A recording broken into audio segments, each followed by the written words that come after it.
নমস্কার দাদা, কেমন আছো? কেমন আছিস বোন? কি করছিস? দাদা, আমি একটু ব্যস্ত আছি। ওই একটা বড় রেস্টুরেন্টে এসেছি, ও আমাকে নিয়ে এসেছে। খুব ভালো খাবার আর জায়গাটাও অসাধারণ। আমি বলছি দাদা, তুমিও একদিন বৌদিকে নিয়ে এসো না, খুব খুব ভালো লাগবে। তাই নাকি? তো আমার বোন রেস্টুরেন্টে কি খাচ্ছে? দাদা, আমি তো ওই স্যান্ডউইচ আর চিকেন পিৎজা খাচ্ছি। শোন না, অনেকদিন তোকে দেখিনি, আমি দেখা করতে চলে আসি। না না দাদা, আসতে হবে না।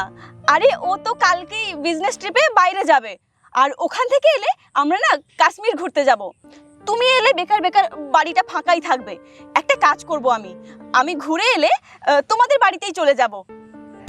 আচ্ছা, ঠিক আছে।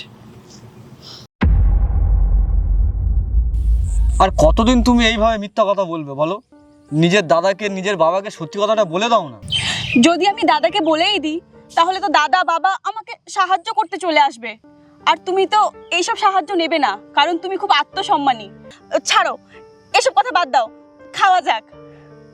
দাঁড়াও দাঁড়াও, আমি খাইয়ে দিচ্ছি তোমাকে।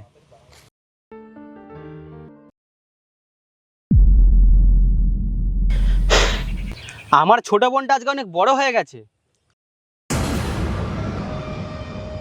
কবে থেকে এত সুন্দর মিথ্যা কথা বলা শিখলি? হ্যাঁ, দাদা, তুমি এখানে?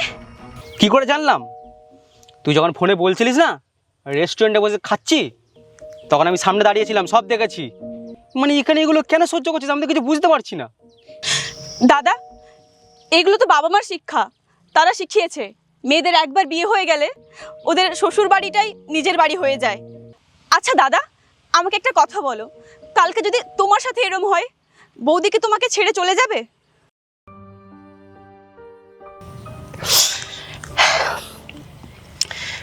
সত্যি বোন, আজকে তোকে দেখে না আমার গর্ব হচ্ছে। এই আমার সেই বোন যে ছোট একটা কিছু না পেলে ঘর বাড়ি চিল্লে মাথায় তুলে দিত। তোকে দেখে না আজকে আমার বিরাট গর্ব হচ্ছে, বিরাট। আরে দাদা, তুমি? চিন্তা করো না, আমি আমার বোনকে নিতে আসিনি। আমার বোন আমাকে সব কিছুই বলেছে। সত্যি তুমি অনেক লাকি যে আমার বোনের মতন একটা মেয়ে পেয়েছো। আমার বোন বলে বলছি না, আমি এখানে ওকে নিতে আসিনি। আমি এখানে আমার বোনের বাড়ি 2-3 দিন থাকতে এসেছি। আমাকে থাকতে দেবে তো? হ্যাঁ হ্যাঁ, অবশ্যই, কেন না। চলো চলো, বাড়িতে চলো।